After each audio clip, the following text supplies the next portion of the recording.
بسم اللہ الرحمن الرحیم۔ السلام علیکم ناظرین۔ دوستو، نئی ویڈیو میں خوش آمدید۔ مردہ مینڈک کہاں لے جائے جا رہے تھے؟ لاہور میں پچھلے دنوں میں یہ خبر بہت گردش کری ہے کہ لاہور میں ہوٹلوں پر مینڈک کا گوشت فروخت کیا جاتا ہے۔ ویڈیو کی تفصیل میں جانے سے پہلے آپ دیکھ رہے ہیں بنٹی ٹی وی۔ ہمارا چینل کو سبسکرائب کریں اور ساتھ بیل آئیکن کو ضرور پریس کریں۔ نیز ویڈیو کو زیادہ سے زیادہ فیس بک اور سوشل میڈیا پر ضرور شیئر کریں۔ مقامی اردو اخبار میں ایک خبر شائع ہونے کے بعد سماجی رابطوں کی ویب سائٹ ٹویٹر پر اس حوالے سے ایک من گھڑت کہانی گردش کرنے لگی۔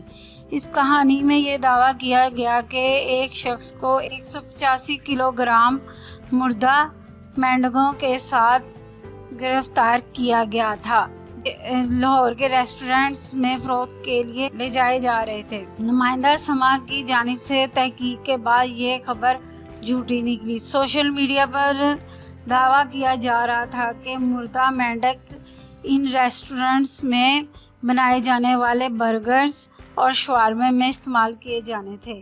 اس کہانی کا کچھ حصہ صحیح ہے۔ پولیس نے ایک رکشے کو روکا تھا جس میں 2 افراد 8 بوریاں لے جا رہے تھے۔ بوریوں کی تلاشی لینے پر اندر سے تقریباً 185 کلو یعنی 5 من مینڈک نکلے تھے، جن میں سے کچھ زندہ اور کچھ مردہ تھے۔ پولیس کے مطابق شاید یہ مینڈک نایاب نسل کے تھے، اس لیے رکشہ روکا تھا۔ اس کے بعد سوشل میڈیا پر یہ خبریں گردش کرنے لگی کہ گدھے اور کتے کے گوشت کے بعد لاہور کے شہریوں کو اب مینڈک کا گوشت بھی کھلایا جا رہا ہے، لیکن ایسا نہیں ہے۔ در حقیقت وہ دونوں افراد مینڈکوں کو عبقری روڈ پر واقع ایک لیبارٹری میں فروخت کے لیے لے کر جا رہے، جس کے بعد انہیں مختلف میڈیکل یونیورسٹیز میں دیا جانا تھا، جہاں طالب علم انہیں پریکٹیکل کے لیے استعمال کرتے۔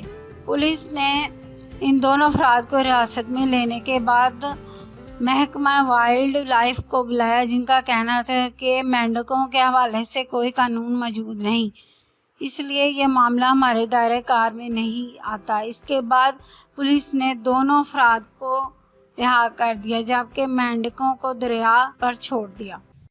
دوستو، اگر آپ کو ہماری یہ ویڈیو پسند آئی ہے تو اس ویڈیو کو لائک ضرور کریں، اپنے دوستوں کے ساتھ شیئر کریں۔